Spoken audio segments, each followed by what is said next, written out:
Estátua da Liberdade partiu. A viagem está muito tranquila. Vamos chegar logo. E não era essa a Estátua da Liberdade. É outra. Vamos tentar de novo. Estátua da Liberdade partiu. Parece que agora estamos indo na direção certa. Chegamos. Agora sim, vamos começar. Já começou, Luciano. Começou.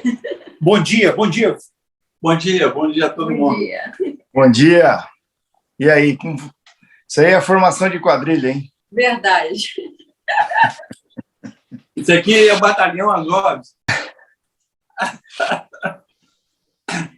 Estamos todos aqui na casa de um demógrafo rico. Eu sempre digo assim, né? Só no Brasil, para um demógrafo morar na área mais valorizada de uma das cidades mais importantes do país, né? Se fosse na Europa, ele moraria lá ele ia ser commuter, né? Ia ter que pegar um trem todo dia, né? Se fosse nos Estados Unidos, a mesma coisa, né? Mas esse demógrafo tem uma característica: ele só fala mal do mundo, é um pessimismo completo.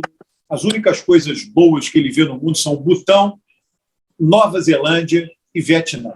É a principal característica dele. Olha, primeira coisa, que eu sou vizinho da Luciana. Então, e o Roberto me mostrou aqui que o pai dele, a família dele, tem um patrimônio bem em frente aqui na minha casa. Então, só para todo mundo esclarecer aonde que eu moro.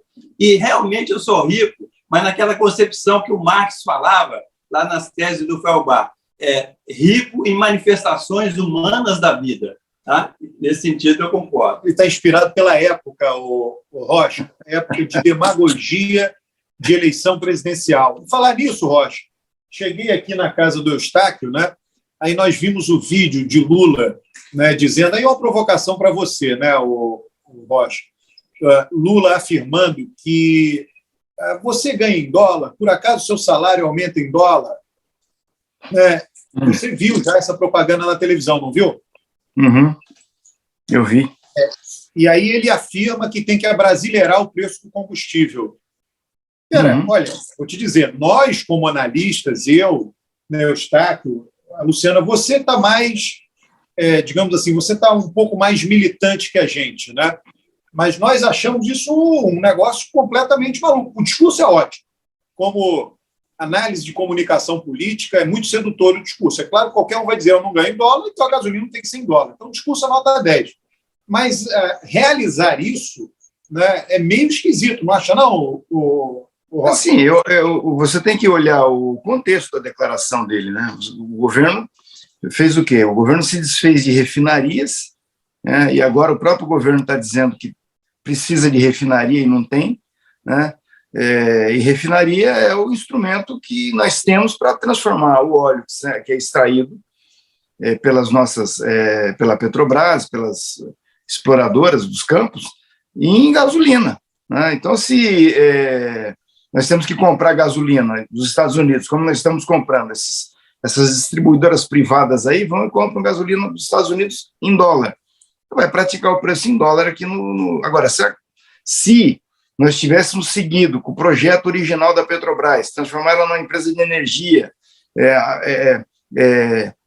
fazer com que ela fosse a coordenadora, né, a grande indutora da exploração do pré-sal, e seguido construindo as usinas, como vinham sendo construídas nos governos do PT, nós não teríamos essa dependência da gasolina estrangeira e, portanto, poderíamos aqui praticar, ficar mais à vontade para praticar um preço de gasolina diferenciado do que se pratica com essa paridade, quando você usa essa paridade do dólar. É isso que ele quis dizer. É bastante razoável, né? Quando a Petrobras for autossuficiente, nós não vamos ter esse problema. O que eu acho, igual o Alberto falou, em termos de discurso de campanha, é muito bom.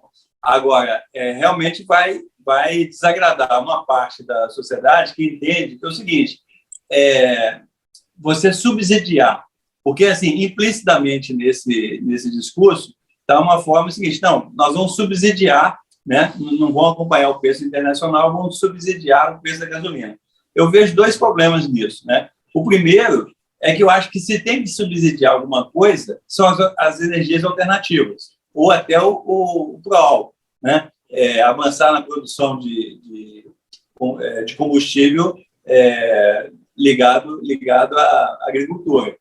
E a outra questão, se for subsidiar o preço da gasolina, do combustível fóssil, aí tem que subsidiar especificamente. Por exemplo, quem usa gás de cozinha, né, que está um absurdo, né, a população de baixa renda, aí subsidiar o gás de cozinha é uma coisa. Agora, subsidiar gasolina, né, para a classe média, né, poder enfrentar essa situação, isso é um perigo muito grande, porque você vai ter um efeito ambiental muito grande e você está subsidiando generalizadamente quem não precisa ser subsidiado. Mas o Lula falou em subsídio, eu não vi ele falar em subsídio.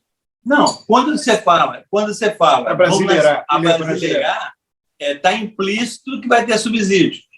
Não, está implícito que ele vai, no governo dele, voltar ao processo anterior de estimular a construção de refinarias, né, no Brasil e produzir gasolina aqui. É isso que ele está falando. Mas aí você não vai seguir o preço internacional, Rocha? Então é o seguinte, então nós vamos seguir vamos seguir o preço internacional, pôr o dólar na nossa carne, na nossa soja, no nosso arroz, no nosso feijão. Mas ele entendeu? Aí a vida fica impossível. Assim, o país não pode ficar... Isso não é um dogma, Alberto, não é um dogma, nem econômico é. Entendeu? Isso aí pode ser mudado, desde que você tenha um governo que tenha uma postura soberana, né? Está lá agora, a Rússia vai negociar petróleo com a Arábia Saudita baseada na moeda chinesa. Isso aí não... As leis da economia não são leis da física. Rocha, mas assim, você não acha que, de repente, poderia ter, aí eu abrindo o leque um pouquinho mais, o Lula não poderia vir com uma agenda um pouco mais diferenciada, né? Porque às vezes eu acho que, claro que tem a questão da agenda de costumes, que é bem diferenciada, tem a questão pão de queijo aqui hoje, ó. Pão de queijo, ó. Pão de queijo. Tem a questão da agenda de costumes, que é diferenciada, tem a questão de um olhar maior para o social, que também é diferenciado, mas em termos de agenda econômica, às vezes, fica muito sobreposto. Me parece que é uma coisa meio sobreposta.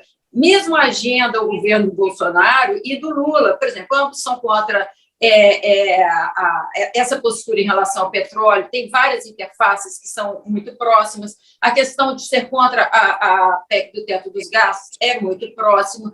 Você tem vários componentes que são muito próximos. Eu queria, assim, será que não tem jeito de ser diferente? Será que é muito próximo porque não tem jeito de ser diferente? Ou, de fato, poderia ter, como agora o Eustáquio colocou, essa agenda da energia, uma agenda um pouco mais alternativa e diferenciada, também viável? Rocha, deixa eu só complementar a Luciana aqui.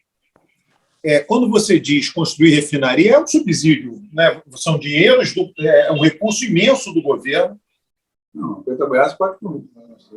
A Petrobras é que tem que construir, se ela achar que faz sentido investir. Por que o governo brasileiro não investe em fazendas de energia solar ou energia eólica? E aí eu vou dizer mais, tá, Rocha? Essa coisa do combustível, pobre mesmo, não tem carro. Não tem carro. Você entende? Então, bem, Alberto, mas assim, a gasolina impacta o preço do que o pobre come.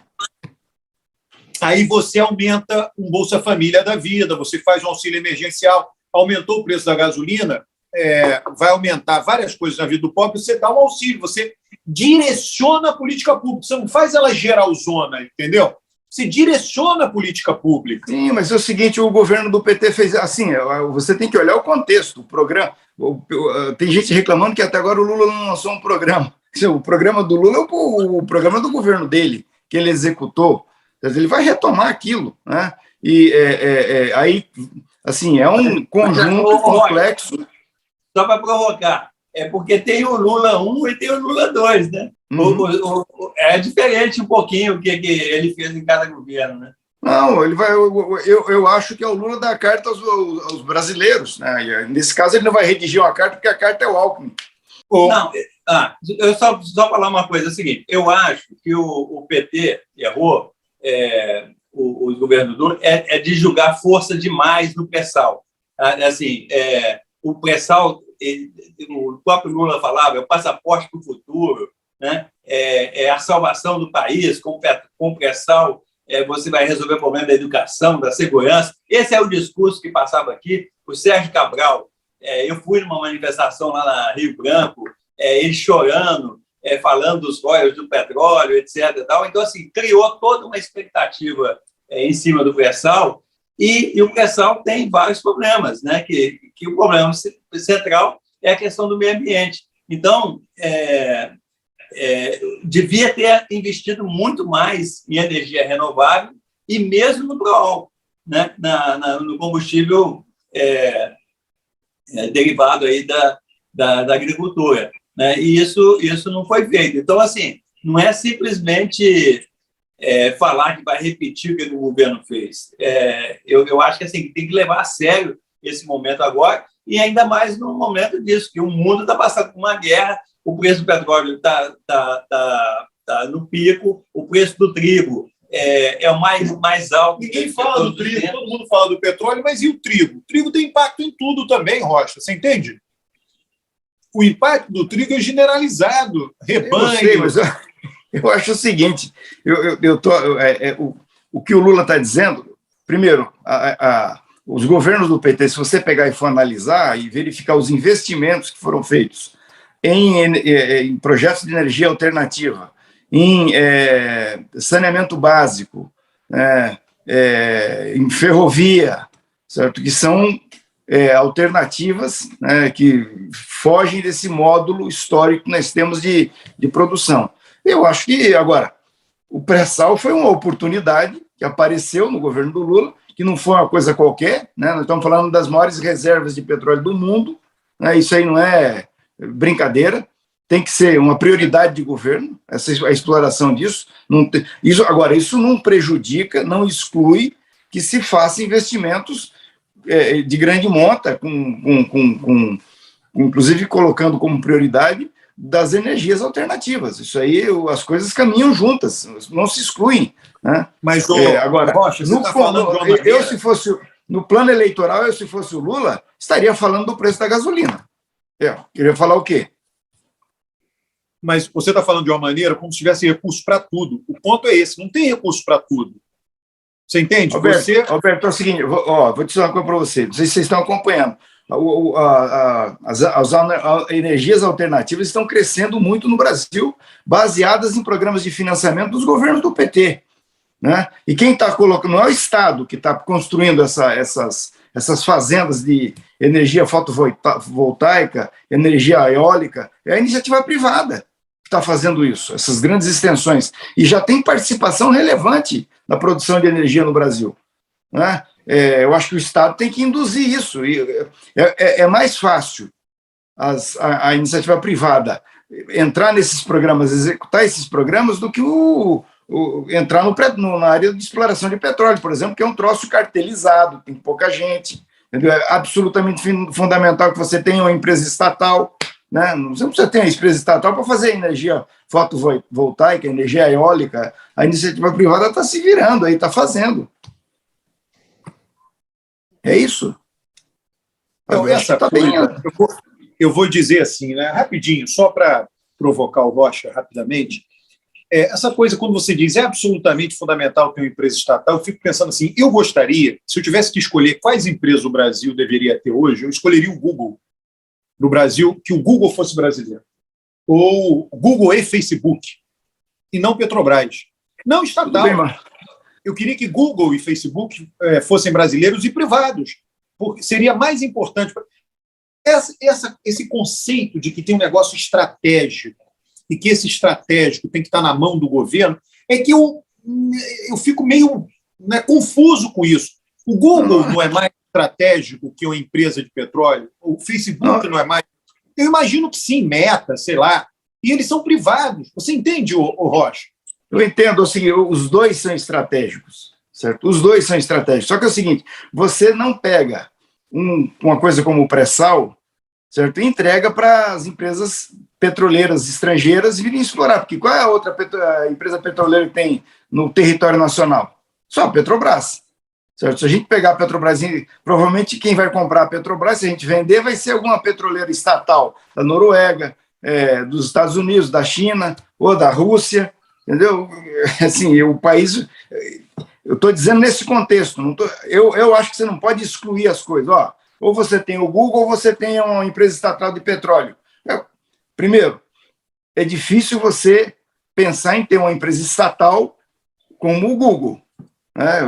Isso aí é uma tecnologia que está ao alcance da iniciativa privada, eles estão até satélite, esses caras têm hoje. Entendeu? Agora, o petróleo é outra coisa, é uma sutileza, uma singularidade que você não pode comparar com o Google. Entendeu? Até porque se você se meter a ter uma empresa estatal para fazer o que o Google faz, você vai tomar um porrete aí de todo mundo, né? Vamos dizer, pô, você está ficando louco, você é o mercado que tem que resolver. E está resolvendo bem. Só um comentário nisso aí, é o seguinte, eu também acho, eu concordo com o Rocha, que a energia é estratégico, porque assim, inclusive sem energia não tem Google, não tem Facebook, não tem nada. Tudo depende de energia. Energia é uma coisa assim. Agora, a vantagem da energia alternativa é que ela pode ser descentralizada, né? Quando surgiu o petróleo e essa dominância do petróleo, tinha 7 irmãs, né, que dominavam o mercado internacional, etc. Porque é um tipo de energia, é um tipo de investimento que tende a se concentrar muito na mão de poucas empresas. Agora, a energia renovável, ela tem a grande vantagem que ela pode ser descentralizada. Tanto descentralizada em termos de distribuição, você pode montar uma empresa eólica, uma empresa solar numa cidade isolada, como ela requer menos investimento. Então, você pode democratizar a propriedade dessas indústrias. E a vantagem principal é que essas energias renováveis, elas são, pelo menos, menos poluidoras, né? Não é que não poluem, não. Elas poluem, mas poluem muito menos. Então, eu acho que o trabalho central é fazer essa transição. Eu acho que o Roger já falou isso, o seguinte, a Petrobras não pode ser Petrobras, quer dizer, de petro. Ela tem que ser Energibras, né? Ela tem que entrar nessas outras áreas também, e tem que mudar essa questão toda. Inclusive, pode até democratizar o capital da Petrobras, né? Eu acho que aí tem jeito de combinar essas duas Mas coisas. e aí, a gasolina vai ser brasileira ou não? Não, agora, esse negócio de subsidiar a gasolina, isso eu sou totalmente contra, porque isso vai financiar a classe média e vai aumentar a poluição. Isso eu sou contra. Você pode subsidiar transporte coletivo, você pode subsidiar, eu acho que a questão do botijão de gás, que pega uma parcela muito grande da população que precisa do botijão de gás para alimentação, então aí eu acho que justifica. Agora, ficar subsidiando geral para que a classe média fique andando de carro, né? Não tem. Porque aí, vocês querendo que o Lula não coloque a questão da gasolina, o preço da gasolina na agenda eleitoral dele é demais também, né? Eu acho o seguinte, Rocha, eu acho que primeiro eu começo a sentir um pouco de falta, e eu acho que o Lula deve se ater a isso, de um plano de governo, né? Tudo bem que a gente pensa assim, talvez o plano de governo coloque uma agenda muito racional, pensando estrategicamente em termos de eleição. Pode ser que o plano de governo coloque uma estratégia excessivamente racional por um candidato que a maior fortaleza dele seja o aspecto emocional de ativar essa esperança da prosperidade no passado que ele foi capaz de ter, que hoje as pessoas não experimentam isso. Talvez a gente possa ir por essa linha e pensar. Então, vamos esticar essa afetividade, essa memória, e vamos jogar o plano de governo para frente. Só que existe, como você está falando, existe uma hora que fala, os problemas vêm, que ele começa como o que está encabeçando, né, as pesquisas de opinião, ter que se posicionar.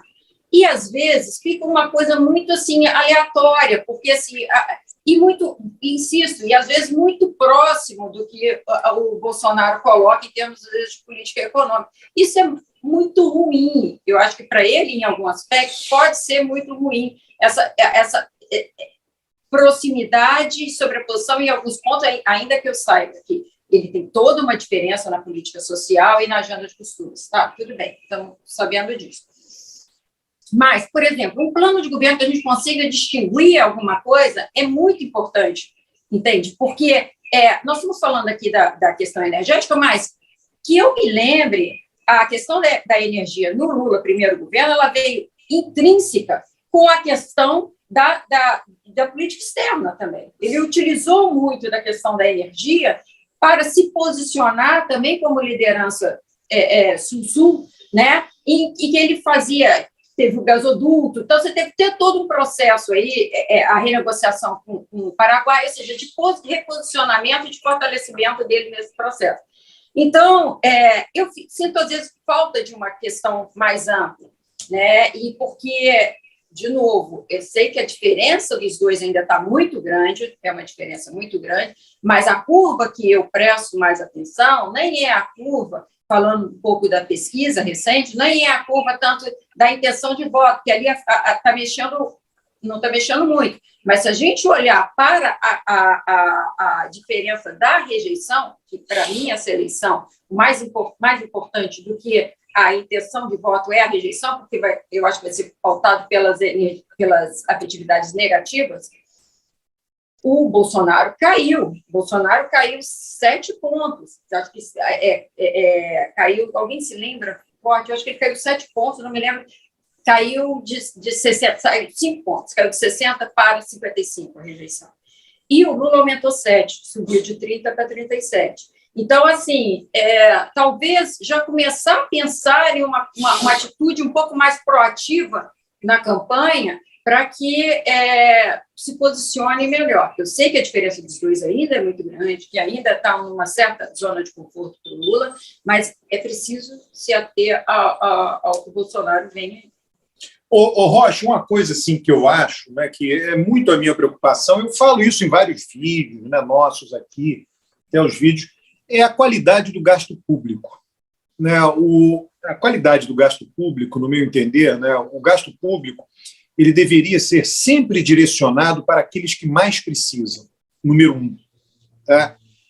E número 2, né, eu sei que isso não é possível por conta da força política de determinados lobbies e determinados grupos, mas se puder minimizar, melhor. Se puder reduzir, melhor. Então, ele tem que ser direcionado para quem mais precisa. Eu me lembro que nos governos de Lula, aqueles vários discursos que ele fez, ele dizia assim, olha, quem precisa de governo é pobre, o rico não precisa do governo, é verdade. Tá? E esse dinheiro tem que ser bem usado. Tá? Então, por exemplo, já essa discussão do combustível acho que tem a ver um pouco com isso. Tá?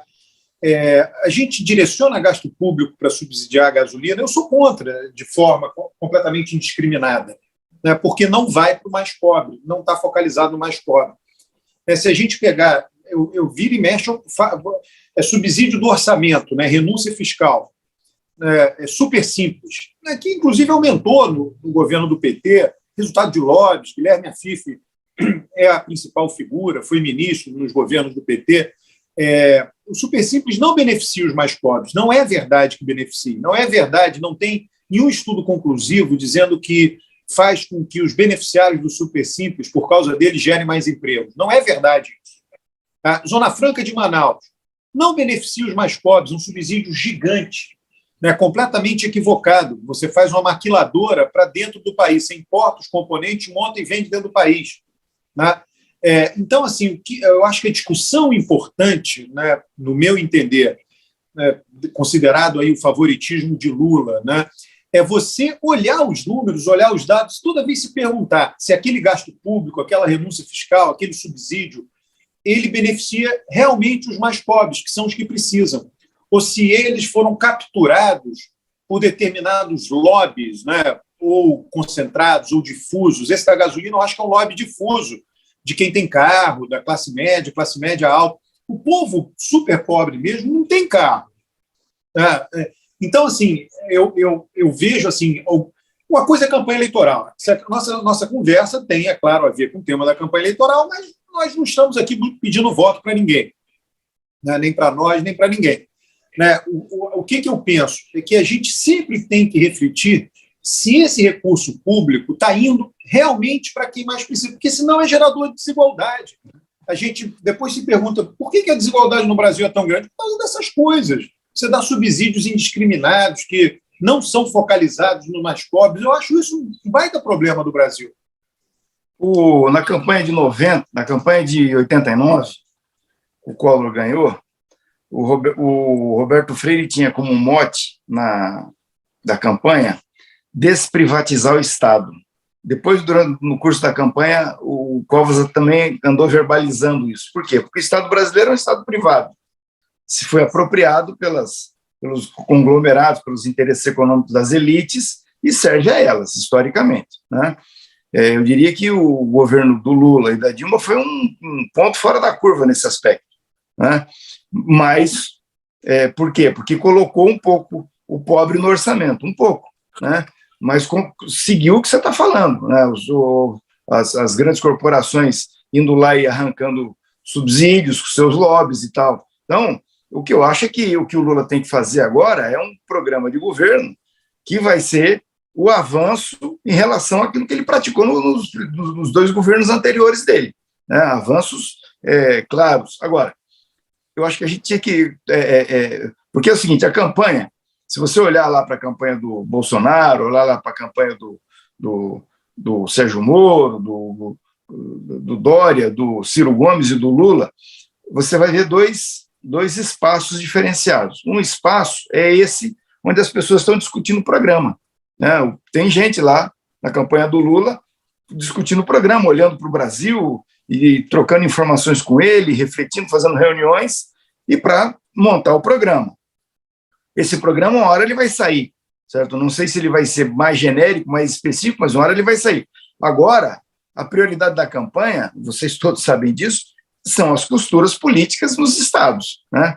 E o PT está com um problema em Pernambuco, está com um problema em Minas Gerais, está com um problema na Bahia, né? E está aí ajeitando no Rio Grande do Sul, né? Tem costura para fazer em Santa Catarina. Isso só termina agora no final de... Termina não, né?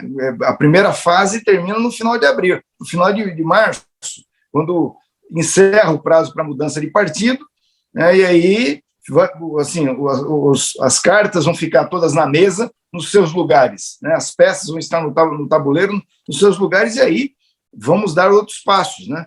Eu penso que esse negócio do programa, Luciana, vai surgir lá por junho, julho. Antes disso, na convenção, antes disso, ninguém vai ficar colocando o programa na mesa, porque na hora que você coloca o programa na mesa, você apanha. Programa em campanha eleitoral, tem um troço inconveniente em campanha eleitoral, é programa de governo. Você põe o programa na mesa para apanhar, entendeu? E apanha. Qualquer que seja o programa, você apanha muito. Não, eu estou de acordo com você, o Rocha. Que agora é a hora, de fato, de focar nas coligações, só que eu também estou de acordo que colocar plano de governo apanha. Basta ver o caso da Marina. No dia que a Marina colocou o plano de governo, ela começou a apanhar. A Marina, para mim, é o exemplo disso que eu estava falando. Ou seja, o quanto você puder postergar em termos de estratégia eleitoral, o quanto você puder postergar, caso o seu candidato seja baseado todo na questão da afetividade, melhor, porque na hora que você colocar, você começa a apanhar. É só porque eu não sei até que ponto ele vai conseguir postergar tanto, até que ponto vai começar a faltar. É só essa a minha preocupação. Só lembrar o negócio da Marina aqui, é o seguinte, a Marina estava em primeiro lugar aqui no Rio de Janeiro, né, e caiu logo depois que ela apresentou o programa. Por quê? Ela começou a questionar o pré-sal, né, dizendo, olha, esse pré-sal não é tudo isso, não. Ela só questionou, ela não falou nada, só de questionar, ela foi para o último lugar aqui no Rio, porque, na época, o pré-sal era um milagre no geral do país. Vocês vejam o seguinte, Alberto, vocês vejam o seguinte, a singularidade dessa campanha. A campanha de 2018 foi muito singular, extremamente singular. se você olhar o histórico de campanhas da nossa democracia, né? E essa eleição ela vai ser singular também, porque ela pode ser que ela se torne uma campanha de 2 candidatos, né? Hoje, somado o Ciro, o Moro, o Dória e os outros, eles estão acumulando aí coisa em torno de 16, 17, dependendo da pesquisa, 20 pontos, né? A tendência é eles irem perdendo energia, emagrecendo, e os outros 2 irem crescendo. Então, se você tem uma campanha de 2, né, um de cada lado, quer dizer, o mal contra o bem, ou o bem contra o mal, né, a tendência é que você não tenha programa de governo. Você fique na afetividade o tempo todo. Se tiver, vai ser coisa assim muito pontual, né, porque o pessoal do PT já está falando aí que é a civilização contra a barbárie. Se é a civilização contra a barbárie, a democracia contra a ameaça, o fim da democracia, se é isso, para que programa de governo? Nós vamos ficar, entendeu? Tem que escolher entre o bem e o mal. E aí vai ter muita dificuldade para quem pensa em ver um programa de governo, vai haver muita dificuldade de ver, porque qual é o programa de governo que você vai apresentar numa situação dessa? Só perguntar uma coisa para o Alberto aqui, porque é o seguinte, existia uma questão aí que o pessoal colocava, que é a chance do Lula ganhar no primeiro turno, né? E as últimas pesquisas parece que isso aí ficou mais distante, né? Existe algumas coisas no Brasil, é o seguinte, por exemplo, todo presidente que se recandidatou à reeleição, ele ganhou a eleição, né? Então, mas também existe uma outra coisa, é o seguinte, toda vez que teve uma crise econômica muito forte, o presidente perdeu, né? A ditadura perdeu. E tem mais um detalhe, é a primeira vez que um ex-presidente se candidata. Ainda tem isso. Mais essa questão. Então, a minha dúvida é o seguinte, com essas últimas pesquisas, a questão de ganhar no primeiro turno está descartada ou existe essa possibilidade ainda? Você tem do teu lado aí 2 dos maiores especialistas do Brasil nisso. Essa pesquisa que você hoje do IPESP, por exemplo, a espontânea dá 36% para o Lula e 25% para o Bolsonaro. Tá? Então, você está falando aqui de um universo de 61% dos eleitores que espontaneamente estão dizendo qual é o seu candidato. Certo? Então, a tendência dessa eleição, não sei se o Alberto e a Luciana pensam nisso, é ela afunilar para 2 candidaturas, ela virar um plebiscito, né? Ela vai virar um plebiscito essa eleição, e aí, nesse plebiscito, as outras candidaturas tendem a desaparecer, a murchar. Aí vem a questão do voto útil. Aí é o seguinte, você está falando do primeiro turno, quando o voto útil entrar em campo, com força, com energia, como é que o voto dessa terceira via aí, esses 17%, 18% do Moro, do Dória e do Ciro, vão migrar para quem? Né? E, de repente, essa migração pode decidir a eleição no primeiro turno ainda. Né? Eu não sei, mas aí a Luciana... Depende, né, do tamanho dos outros candidatos. É isso, né? Eu não sei se Sérgio Moro vai continuar candidato, muito se diz, né? Você mesmo, Rocha, levanta essa hipótese do Álvaro Dias ser candidato ao governo do Paraná, Sérgio Moro ser candidato ao Senado. Sérgio Moro está sendo desautorizado publicamente pelos políticos do Podemos. Tá? Então, assim, ele não tem recurso de campanha, não tem apoio político. Não será surpresa se ele, a qualquer momento, aí, convocar aí uma entrevista coletiva e anunciar que não será mais candidato. Roberto, você veja essa semana, o Moro foi para a Alemanha, tá? Você não tem nenhuma imagem, o Ciro pegou no pé dele, e muito apropriadamente, foi muito feliz o Ciro, né? Ele faz um vídeo, ele sozinho, na frente do Bundestag, que é o parlamento alemão, dizendo, para apoiar, falar mal do Supremo, do STJ, por causa da condenação do Dallagnol. Aí, o Ciro falou assim, peraí, o cara foi para a Alemanha, não tem uma foto dele com uma reunião com um parlamentar, com nenhuma autoridade, com nada, ele está fazendo o que na Alemanha?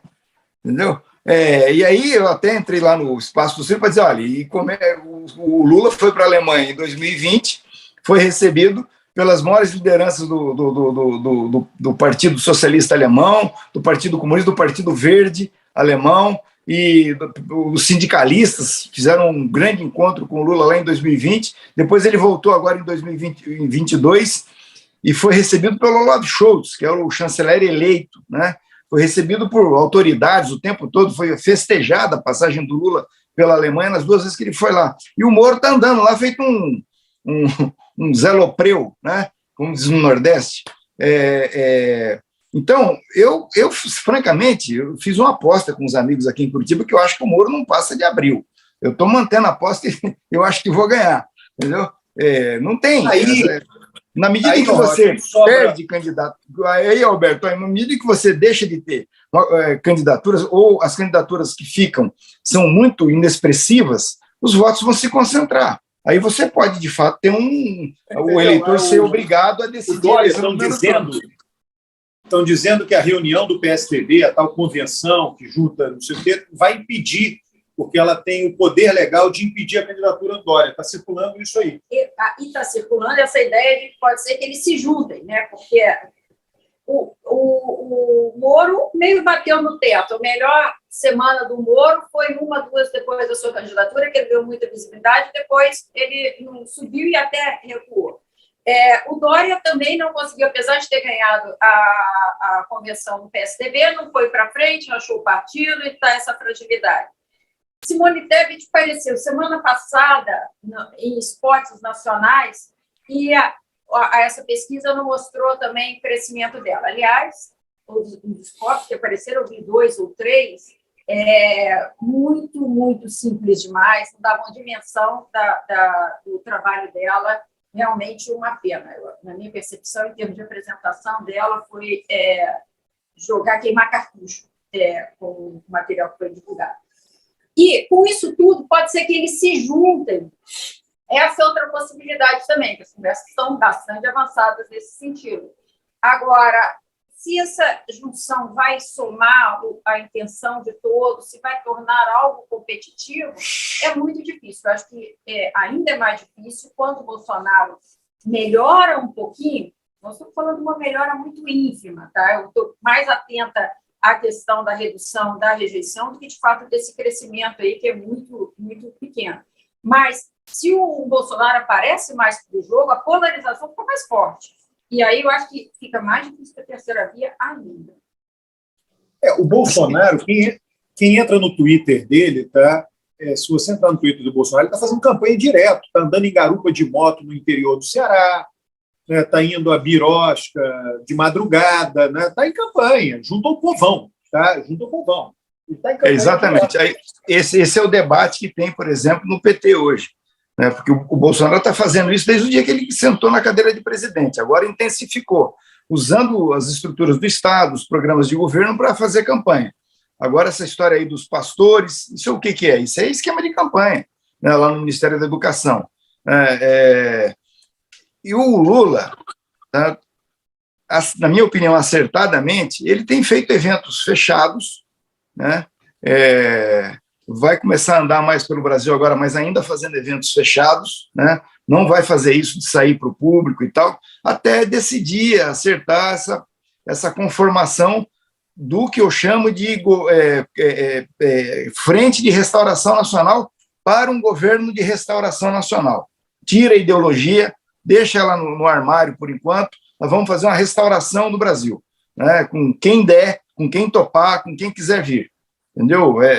Talvez só excluindo aí o Sérgio Moro e o próprio Bolsonaro. O resto, tudo certo. Então, o espírito do que o Lula está fazendo, e aí tem que esperar um pouco, né, porque eu imagino na hora que o Lula se liberar, puder ir abraçar o povo, ir para a rua, ir para os bairros, de encontro à população, a campanha dele vai ganhar mais energia. Né, e nós estamos tendo demonstrações isoladas de que a militância está assim, com muita vontade de ir para a rua. Né? Aqui em Curitiba, ele esteve aqui, fez um evento no Centro de Convenções do Positivo, que é um dos maiores lotou, tinha 2.000 pessoas lá. Depois foi para Londrina, lotou. Londrina tinha 7.000 pessoas. Evento fechado, evento controlado, de acesso controlado. É muita gente, considerando que é no Paraná. Em Curitiba, que é a terra do Sérgio Moro, e Londrina, que é o lugar mais bolsonarista que tem no Paraná hoje, né? Mais do que Curitiba. Então, assim, há uma vontade, uma energia das pessoas irem para a rua e o Lula está segurando isso, né? Eu imagino na hora que ele soltar, a campanha dele deve avançar, né? E essas candidaturas aí, da Simone Tebet, por exemplo, eu acho o seguinte, a Luciana falou aí, viu, e com muita propriedade, a pobreza da apresentação dela. Assim, mas a pergunta que eu faço para você, Luciana, é a seguinte, será que eles queriam apresentar ela como uma candidata viável, competitiva? Ou que assim, metade do MDB já está anunciando apoio ao Lula, pô. Outra parte está com o Bolsonaro. O Rocha, inclusive, a própria Simone andou declarando, né, depois desse programa, agora essa semana, que poderia ser candidata a senadora no Mato Grosso do Sul. Quer dizer, né, se alguém é candidato a presidente e ali, colocando a sua candidatura, diz que pode ser candidato ao Senado do seu estado, enfraquece demais, né? Uhum. Não se faz isso, simplesmente não se faz isso.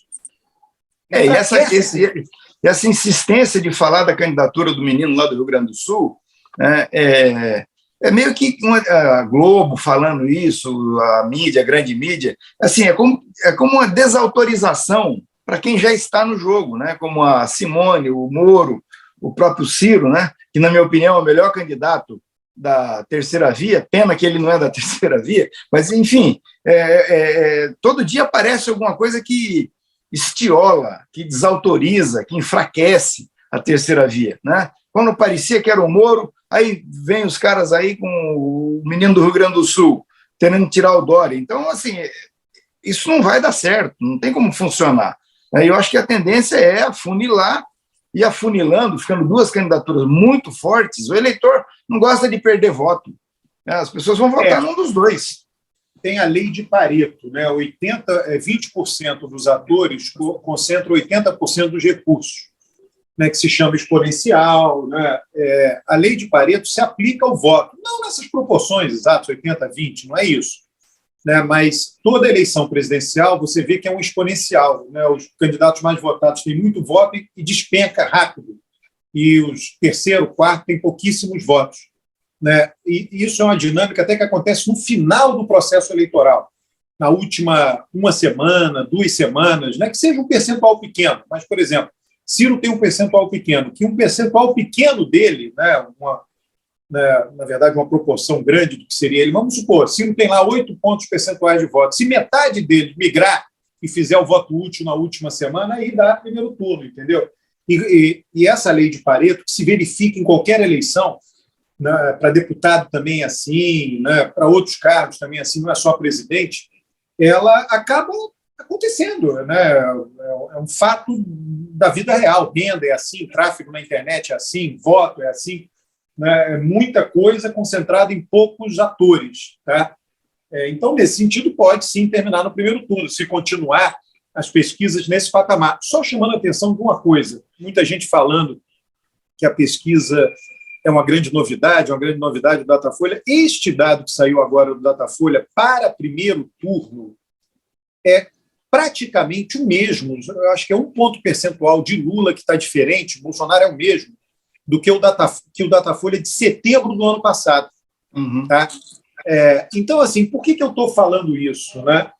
Porque se em setembro do ano passado, baseado no Datafolha, as pessoas consideravam o Lula super favorito, não há por que pensar diferente agora, né? Considerando que as pesquisas são muito parecidas. É só isso. Né? Eu acho que é importante...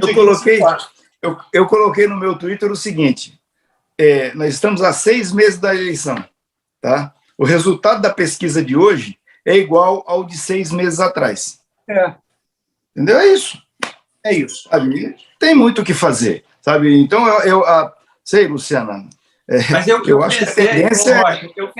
Eu pensei que o pastor Gilmar ia mudar esse jogo aí. Bezerro de ouro. Não. Ouremos. O ministro da Educação está mostrando que a educação é uma regra de ouro, né? é uma necessidade de ouro. Aí, o pessoal está dizendo aí, se vocês... Agora a gente sabe por que eles são contra o Estado laico, né? Então, aí... Mas por quê? Por quê? Agora a gente sabe por que eles são tão contra o Estado laico, né? Então, mas aí que eu queria falar uma outra coisa, que eu acho que... o Estado está dando dinheiro para a igreja? Então, que é preciso, eu acho que é outra coisa, outro ponto que eu acho que é preciso explorar também o ataque ao Bolsonaro nesse aspecto. Porque, no primeiro momento, se lembra o que aconteceu com a vacina? No primeiro momento, parecia que era só ideologia, que as pessoas, em última instância, não gostavam atrasavam a vacina por ser contra a vacina, contra a ciência, parecia que era apenas ideologia. Quando veio a CPI da Covid, mostrou que tinha também corrupção na compra das vacinas. Né? Quanto à questão da educação, parecia que era uma questão apenas de ideologia, ou seja, de você focar. Tinha alguns projetos de financiamento que você via que editais parecendo meio direcionados para determinado grupo e não para outros, mas parecia que era ainda uma questão de ideologia, de construção do Estado de ideologia. Quando vem a questão essas denúncias de corrupção, ou seja, mostra que há algo para além da ideologia, não se trata apenas de uma ideologia, de um posicionamento de governo, se trata, sim, de denúncias de corrupção. Então, isso é extremamente importante, que se vá até essas investigações e que isso, de alguma maneira, apareça. E aí eu acho importante, por que eu acho importante a oposição a Bolsonaro ser bastante agressiva? Por quê? Porque a questão da CPI, eu acho que isso justifica um pouco a redução da rejeição, eu estou sempre focada na redução da rejeição, isso justifica um pouco a redução da rejeição do Bolsonaro. Por quê? Aquele discurso da corrupção, das vacinas, isso foi diminuindo, ninguém mais fala. O resultado da CPI da Covid ficou parado, não tem mais nenhuma continuidade em relação a isso.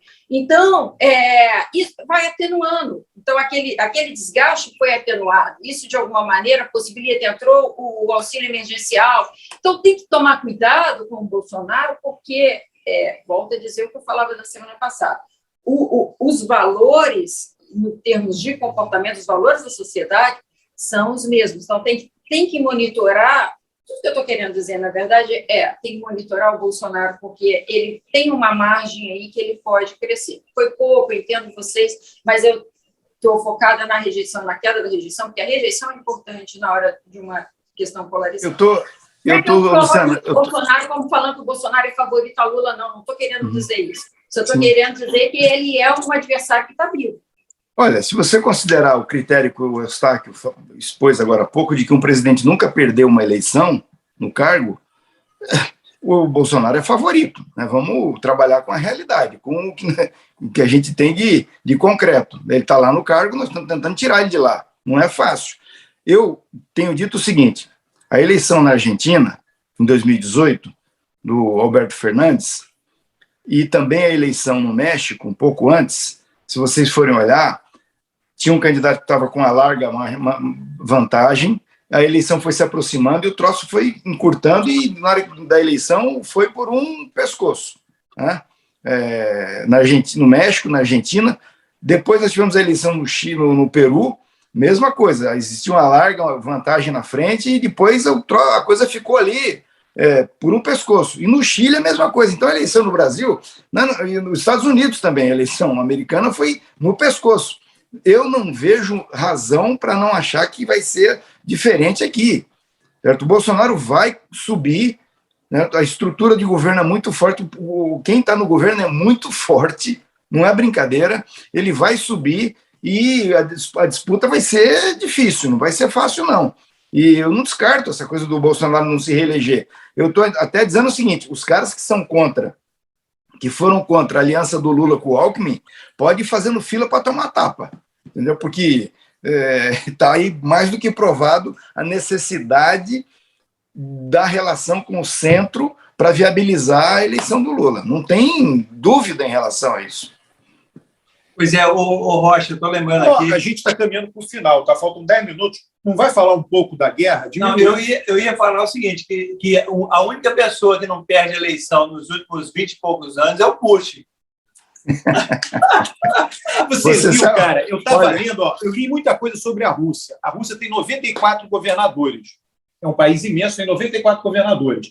Eles meio que controlam a coisa da apuração eleitoral. Tá? Na última eleição, esqueci o nome, não sei qual é o estado da Rússia, teve um governador que resolveu não fraudar o resultado da eleição presidencial. Ele deixou o resultado lá. Né? E o resultado, não sei se o Putin perdeu no estado dele, mas não ganhou por margem folgada. Né? Se ganhou, ele foi preso. Em seguida, ele foi preso, cara. Tem uma polícia federal lá que prende todo mundo que é contra o Putin. Não é contra o Putin, não. Todas essas pessoas que estão presas devem ser neonazistas. Entendeu? Deve ter sido neonazistas. Então é o seguinte, essa semana ficou revelada a razão, o motivo da guerra. Eu assim, olhava para a guerra dizendo o seguinte, isso é o problema dos Estados Unidos querendo manter a Rússia longe da Europa e cuidar dos seus interesses econômicos. Essa semana o Biden foi para lá e anunciou o acordo para a compra de energia americana. Então, está aí acho que agora vem a paz. Acho que agora vem a paz porque os americanos conseguiram o que eles queriam. A Europa vai comprar a energia deles, né? E a OTAN vai ter o orçamento incrementado e a Rússia fica longe da Europa. Agora vamos mandar o Zelensky fazer o acordo com o Putin. É uma boa saída. Peraí. Não, só para falar o negócio da Rússia, né, do governador lá preso, né, ele criou o dia, porque é o seguinte, quem controlava o país era o Partido Comunista. E o Partido Comunista acabou, e aí eles dividiram a KGB em vários órgãos. Aí o Putin assumiu um pedacinho, eu li muita coisa sobre a Rússia, Putin assumiu um pedacinho dessa divisão, só que era um pedacinho mais fraco. O que o Putin foi fazendo? Ele foi dando aumento salarial para todo mundo lá dentro, foi fazendo aquele pedacinho que ele assumiu crescer. E antes ele tinha tido um cargo em São Petersburgo, Putin, que era um cargo que lidava com exportação de óleo e gás. Dizem que a corrupção foi generalizada, ele enriqueceu ali, tá? É o que circula. Aí depois ele foi controlar esse pedacinho da KGB. E ele aumentou o status dessa turma. E ele subiu junto do grupo dele. É que nem você pegar, sei lá, procuradores, vai, né, um Janot da vida, vai trabalhando para fortalecer os procuradores, você se fortalece junto com eles. Aí você um dia é escolhido primeiro-ministro. Aí ele criou um dia nacional que é comemorado na Rússia, lá, que ele faz evento, ele deixou de ser governado pelo Partido Comunista, ruiu o comunismo, e quem o substituiu foi toda a burocracia ex-KGB, que ficou fracionada, leva outros nomes, começa com F, todos eles, mas é bem interessante. O país é uma zona completa, o país não consegue produzir nada, só tem óleo e gás para exportar. Toda elite que tenta produzir coisa lá dentro, eles jogam para fora, é produzido na Tchecoslováquia, em outro país. Cara, a Rússia é uma bagunça. Uma bagunça. Agora vão ter que produzir lá. Vai ser difícil. Não, mas vamos caminhar para o final. A gente Rocha, tem que tomar nosso café da manhã aqui, Rocha. A Luciana se atrasou para tomar antes, não conseguimos. Eu mantenho aquela questão que eu estou falando, que é o seguinte, o Putin está tendo uma vitória de pirro, né? O pessoal que não sabe vitória de pirro é o seguinte, na Grécia Antiga, o pirro ganhou uma guerra, né? E os generais foram comemorar. Aí o rei Pirro pegou e falou assim, se eu ganhar mais uma dessa, eu estou perdido, né? Porque foi uma vitória tão complicada. Ele perdeu quase todo o exército. Que foi contra ele próprio, né? Então é o seguinte, do jeito que está indo, militarmente, eu acho que o Putin pode ganhar a guerra militarmente. Sim. Mas ele vai ter um quem vai ganhar essa guerra é o Zelensky. O Zelensky é o grande vitorioso. A Ucrânia vai ganhar a guerra. A Ucrânia vai ganhar a guerra. Quem vai ganhar essa guerra é a Ucrânia. Karl von Clausewitz diz o seguinte, nas guerras também importa muito como você perde. Né? Então, por exemplo, Napoleão, Veneza era super importante. Quando Napoleão chegou em Veneza, Veneza se entregou. A partir dali, Veneza desapareceu do mapa, deixou de ser importante. Né? Já países que não se entregam quando são invadidos, eles perdem muita gente, é um custo imenso, humano, etc. Mas eles criam vários mitos importantes. A batalha da rua tal, fulano que morreu do tal, não sei o quê. E aquilo fica. Né? Então, uma derrota heróica, né, é importante para o que virá depois nas negociações, as estruturas. Então, quando o Eustáquio fala derrota de Pirro, né, vitória de Pirro, eu acho que a Rússia vai ganhar militarmente, mas o legado interno na Ucrânia pode fazer com que a Ucrânia, no médio e longo prazo, com todas essas perdas de vidas, cidades completamente arrasadas, Mariupol, etc., ela acabe vencendo no longo prazo. É nesse sentido, de fato, né, essa análise de Clausewitz é muito boa. Vamos fechar. Rocha, você fecha aí. Eu só vou problematizar isso da seguinte forma, certo? A OTAN, os Estados Unidos e a Inglaterra queriam envenenar as relações da Rússia com a Europa. Eu não tenho dúvida disso. Né? E para preservar os seus interesses econômicos, os interesses da OTAN lá. E aí usaram esse episódio da Ucrânia para fazer isso. Né? A conta é a seguinte, eu não estou aqui defendendo o Putin, porque já falei aqui que ele é um anticomunista, mais anticomunista do que o Biden. Mas é o seguinte, eles queriam desmoralizar a Rússia. Aí a forma de fazer isso era colocando a Ucrânia na OTAN. Tá? Se a Rússia tivesse aceito isso, hoje a Rússia seria um país desmoralizado. Né? Então a Rússia foi para a briga, não sobrou para ela alternativa senão ir para a briga, né? Porque ela seria desmoralizada. Né? Vinha sendo, com a inclusão daquelas repúblicas da União Soviética na OTAN, e aí os caras resolveram dar o checkmate final, que é para desmoralizar mesmo, e colocando a Ucrânia na OTAN. Mas, sim, a Rússia foi para a briga. Eu acho que a Rússia teve que escolher entre ser desmoralizada, certo? Como vinha sendo, desrespeitada, né? Os caras passando por cima dos seus problemas, ou ser desmoralizado na guerra. Agora, essa guerra criou um problema que a gente tem que olhar um pouco mais amplamente, que é essas relações que surgiram a partir da guerra, né? Econômicas, né?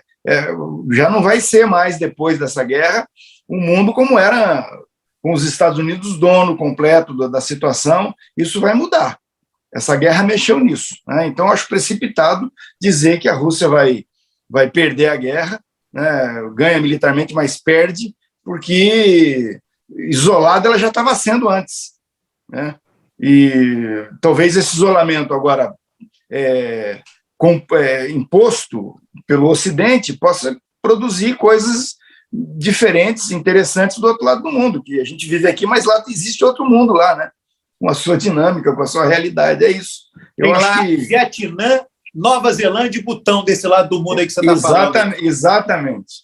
Deixa eu só falar uma coisa. Então, Luciano encerra. Já estourou tudo. Tá, só lembrando uma coisa, a fala de vocês dois me fez lembrar o estado de natureza e o homem de natureza robesiano e o papel da honra